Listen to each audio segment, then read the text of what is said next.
Salut, j'espère que tu vas bien et bienvenue sur cette nouvelle vidéo de biologie cellulaire qui porte sur le cytosquelette et en particulier sur les microtubules.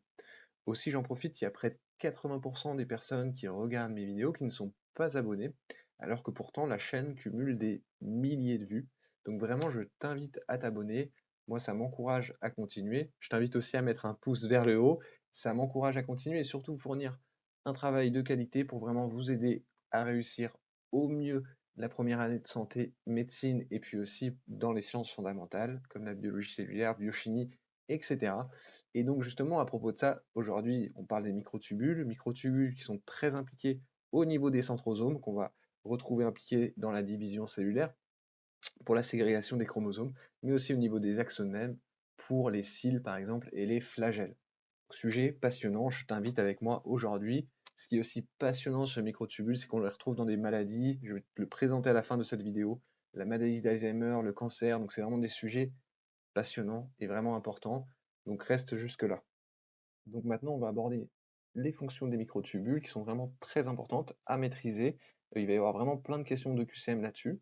Surtout, les profs vont vous faire distinguer un peu les différences entre microfilaments d'actine et microtubules. Il faut bien retenir que ces fonctions-là que je vous présente, il faut bien retenir la spécificité donc, des microtubules. Donc en particulier, on a le transport vésiculaire qui est aussi commun avec les microfilaments d'actine. Par contre, ici, on va avoir des protéines associées qui sont différentes, qui sont la dynéine et la kinésine, donc qui sont vraiment associées aux microtubules. On va aussi avoir le maintien de la forme de la cellule. Ça, c'est le propre de toutes les structures du cytosquelette, mais surtout aussi des microtubules, puisqu'ils ont une section élevée de 25 nanomètres. Donc c'est la section la plus élevée des structures du cytosquelette. Surtout, on va avoir la structuration des cils et des flagelles qui vont être à base d'axonèmes. Donc ça, c'est une structure clé, vraiment à connaître, que je vais représenter tout à l'heure. En passant, la flagelle va avoir une trajectoire hélicoïdale, donc vraiment de cercle, de rotation, comme une tornade, alors que le cil va plutôt avoir un mouvement d'arrière en avant, donc d'aller-retour, vraiment un mouvement un peu différent. Et surtout le centrosome, donc ça c'est une structure essentielle à connaître, qui est vraiment passionnante, qui est aussi appelée le centre organisateur des microtubules, donc COMT en français, ou encore MTOC en anglais, donc Microtubule Organization Center, qui est surtout l'extrémité négative des microtubules. Donc en gros, tous les microtubules vont partir d'un centrosome, et surtout le centrosome va avoir un rôle pour attacher les chromosomes lors de la mitose, donc lors de la division cellulaire, ce qui va permettre la ségrégation des chromosomes.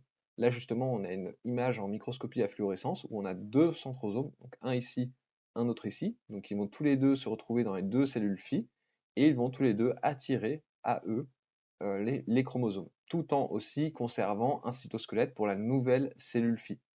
Donc ça, c'est vraiment à bien comprendre. D'ailleurs, je ne vais pas rentrer dans le détail dans cette vidéo, mais techniquement, il y a aussi un cycle cellulaire, enfin un cycle de division des centrosomes qui vont se multiplier afin d'avoir deux centrosomes. Mais c'est un peu du détail et globalement, ce ne sera pas trop vu en passe-classe, dépendant de votre prof, bien sûr. Et surtout, les microtubules sont absents des globules rouges, à la différence des microfilaments d'actine.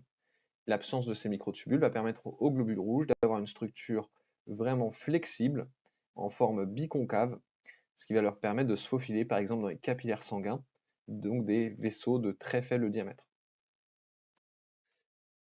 Donc concernant la polymérisation du microtubule, je le disais dans toutes les vidéos, hein, microfilament d'actine, microtubule, vous devez absolument maîtriser la polymérisation. C'est assez simple. En fait, on va avoir des tubulines alpha et bêta qui vont s'associer en hétérodimère. Hétéro parce que ce sont deux monomères différents, donc c'est un hétérodimère, avec du GTP, très important, ce n'est pas d'ATP, donc ça c'est une question de QCM. Ensuite, on va avoir une formation sous forme de filament, donc avec une élongation du côté plus, donc c'est là où on aura surtout du GTP qui va arriver, hein. L'hydrolyse du GTP va fournir l'énergie pour allonger le microtubule. Et quand on aura 13 protofilaments, donc comme ça, hein, des protofilaments, à ce moment-là, on va pouvoir former un feuillet. Donc un feuillet, pareil, avec une extrémité positive, une extrémité négative. Et ensuite, on va pouvoir enrouler ce feuillet pour former un microtubule, donc il sera creux, puisque c'est un feuillet enroulé. Et ce microtubule aura un diamètre d'environ 25 nanomètres, donc c'est la structure du cytosquelette qui est la plus épaisse, comme vous pourrez le voir dans mes autres vidéos d'introduction sur les microtubules. sur le cytosquelette. Et surtout, on aura une cape de GTP du côté de la polymérisation. Et si on a une perte de la cape de GTP, on aura de la dépolymérisation. Donc ça, c'est un peu le même effet que chez l'actine avec l'ATP. Donc du côté de l'ATP, on aura de la polymérisation. Du côté de l'ADP, plutôt de la dépolymérisation. Ce qui fait qu'ici, on aura une instabilité dynamique du microtubule, ce qui correspond un peu au tapis roulant qu'on peut retrouver chez l'actine, que j'avais déjà. Donc ce qui est important de maîtriser, c'est que tous les microtubules partent du centrosome, puisque le centrosome, centre organisateur des microtubules, est l'extrémité négative des microtubules. Et qu'est-ce que c'est un centrosome? Donc ce sont deux centrioles plus un matériel péricentriolaire. Donc c'est ce qu'on voit ici. Donc j'ai un centriole, deux centrioles qui sont perpendiculaires et qui sont entourés de protéines péricentriolaires. Il y en a près de 300, incluant plusieurs tubulines gamma qui vont composer donc tout cet instrument, cet organelle quasiment qui est le centrosome. Et ce qu'il faut savoir aussi, c'est que selon le cycle cellulaire, il va avoir des positions différentes. Par exemple, lors de l'interphase et du début de mitose, donc en prophase, on sera plus proche du noyau, donc avec une position un peu centrale de la cellule, alors qu'à la fin du cycle cellulaire, par exemple en télophase, là à ce moment-là, on aura deux centrosomes qui vont s'éloigner, donc à l'extérieur, pour pouvoir former les deux cellules filles. Et justement, on va pouvoir observer plusieurs types de microtubules. Donc quand on est en fin de mitose, avec un chromosome ici, un centrosome pardon ici, un autre centrosome ici, et là on aura trois types de microtubules. Soit les microtubules polaires, qui eux vont être plutôt vers le centre de la cellule, ils vont projeter vers le centre de la cellule, et en fait ils vont polymériser vers l'intérieur pour se repousser. Donc vraiment ils vont se repousser, ce qui va éloigner les centrosomes. Et on va aussi avoir des microtubules donc, qui vont être kinetochoriens. Donc eux, leur rôle va être de tirer les chromosomes pour vraiment éloigner les deux cellules filles. Et aussi, on va avoir des microtubules qui vont être astro. Donc là, c'est des astrales, c'est des astres, ils sont plus loin et eux vont polymériser vers l'extérieur pour attirer le centrosome. Moi, j'avais une prof qui insistait beaucoup sur les systèmes de polymérisation, dépolymérisation de ces différents microtubules. Si c'est quelque chose qui vous intéresse, vous pouvez l'écrire en question en commentaire. Ça me fera plaisir de vous le présenter. Et donc on a ces deux structures clés en microtubules que j'avais présentées, centrosome, axonème. Surtout, ce qui est très très important, ça va être de connaître la coupe transversale de chacune. Donc par exemple, ici, ce centriole qu'on a coupé en deux, donc centriole qui est la moitié du centrosome, il est coupé en deux, on peut voir qu'on a 9 triplés, donc 1, 2, 3, 4, 5, 6, 7, 8, 9, 9 triplés de microtubules, avec périphérique, avec 0 microtubules centraux. Donc ça, ce 9 fois 3, plus 0 centraux est à connaître.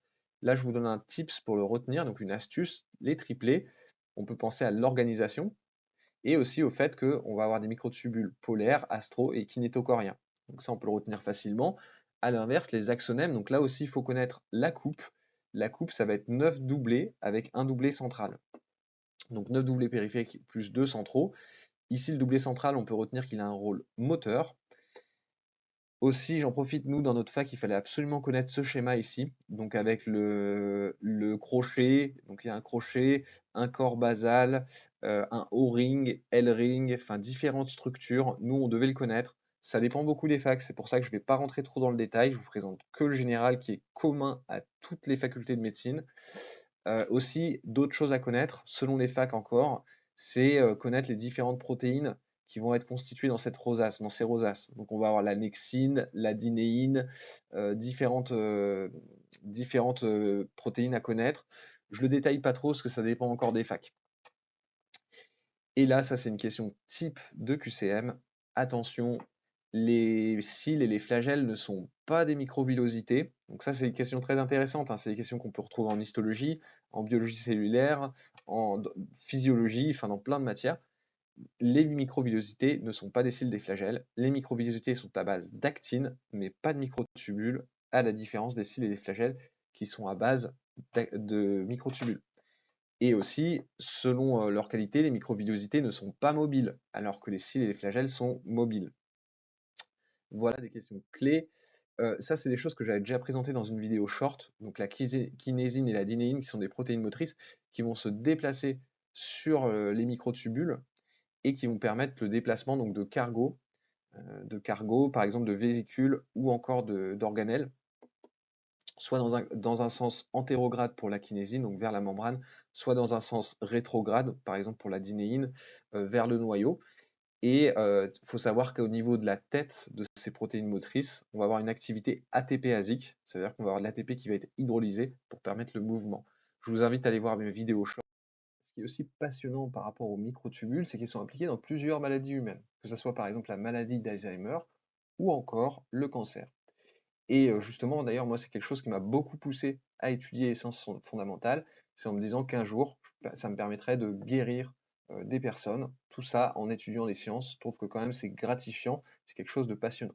C'est aussi pour ça que j'ai fait cette chaîne, c'est pour partager ces sciences fondamentales avec une visée de médecine.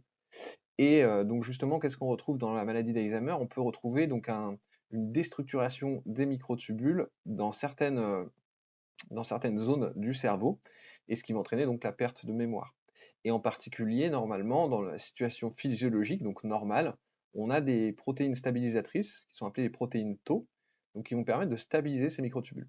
Par contre, dans Alzheimer, ces protéines Tau vont être hyperphosphorylées, donc on va avoir la phosphorylation supplémentaire, donc cette modification post-traductionnelle, hein, qui va entraîner l'agrégation des protéines Tau, donc ça va former des agrégats, et ce qui va déstabiliser les microtubules, pardon, et qui va entraîner, précipiter la maladie d'Alzheimer. Donc, très important à connaître. Mais aussi, il y a d'autres cas très importants, et je dirais, je pense que c'est encore, globalement, là, c'est vraiment très utilisé. La chimiothérapie, donc à base de Taxol, par exemple, c'est quelque chose qui va utiliser en fait les propriétés des microtubules, donc dans le cas du cancer, pour soigner le cancer. Et quel est le problème dans le cancer? C'est que la cellule cancéreuse, elle va se diviser de façon anormale, hein, de façon anarchique, de façon très proliférative, donc elle prolifère de façon démesurée, de façon trop élevée. Et en fait, les microtubules, ils ont un rôle dans la division cellulaire, pour la ségrégation des chromosomes et la survie de la cellule. Parce que, globalement, si la ségrégation des chromosomes se fait mal, hein, la cellule va se suicider, donc il y aura une apoptose. Parce que la cellule veut absolument éviter une triploïdie ou encore une trisomie, ce genre de choses, donc la cellule aura tendance à se suicider. Et ce qui fait que, à l'inverse, en utilisant certaines chimiothérapies qui vont inhiber soit la dépolymérisation dans le cas du Taxol, soit la polymérisation dans le cas de la vincristine, là, à ce moment-là, on va inhiber la division cellulaire et entraîner potentiellement la mort de la cellule. Par contre, le problème, c'est pas tout rose non plus, hein, c'est qu'on va avoir beaucoup d'effets secondaires, donc tous les tissus, toutes les cellules qui sont à renouvellement rapide, par exemple les globules, hein, globules rouges, globules blancs, vont avoir tendance à diminuer. Donc on va avoir des patients qui vont avoir des anémies par exemple. On va avoir aussi des alopécies, par exemple la perte de cheveux, puisque les cheveux sont un tissu qui se renouvelle rapidement, ou encore des paresthésies. Donc ça c'est intéressant au niveau des corps neuronaux, hein, dans notre bras par exemple, on va avoir des longs neurones avec beaucoup de microtubules, et en fait en inhibant donc la dépolymérisation polymérisation, on va entraîner une perte de sensibilité au niveau des doigts, donc une paresthésie. Et voilà, donc c'est ce qui peut être problématique par exemple avec le Taxol entre autres. Et pour la petite histoire, bah, j'ai aussi fait un stage en oncologie il n'y a pas longtemps, et c'était aussi très intéressant bah, de voir que finalement le Taxol est très utilisé. Voilà encore une raison pour laquelle les microtubules sont passionnants, que vous devez les travailler parce que c'est quelque chose de passionnant et de très utile finalement. Voilà, donc j'en ai fini pour cette vidéo d'aujourd'hui. Je te remercie d'avoir regardé. J'espère que tu as appris plein de choses, que ça va te permettre de cartonner à ton examen, que ça t'a passionné, que ça t'a motivé. Je t'invite aussi à mettre un pouce, à partager la vidéo, et aussi sache qu'il y a beaucoup d'autres vidéos de biologie cellulaire sur le cytosquelette sur ma chaîne, et globalement pour tous ceux qui veulent réussir le concours de première année de santé, médecine, ou encore d'être excellent en sciences fondamentales, vous êtes les bienvenus sur la chaîne. Voilà, je te remercie, c'était Julien, salut, à plus.